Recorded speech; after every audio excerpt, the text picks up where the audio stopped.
ಕನಸಲಿ ತುಂಬ ಕೆಟ್ಟಿರುವೆನು ನಿನ್ನನ್ನು ಕೇಳದೆ, ರೆಕ್ಕೆಯ ನೀನೆ ಕಟ್ಟಿರಲು ಈ ಹೃದಯವು ಹಾರಿದೆ.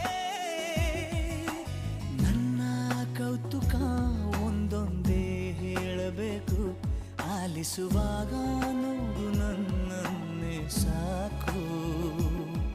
ಸಹವಾಸ ದೋಷದಿಂದ ಸರಿ ಹೋಗಬಹುದೇ ನಾನು, ನನಗಾಗಿಯೇ ಕಾದಿಟ್ಟುಕೋ ಹಠವೊಂದನು.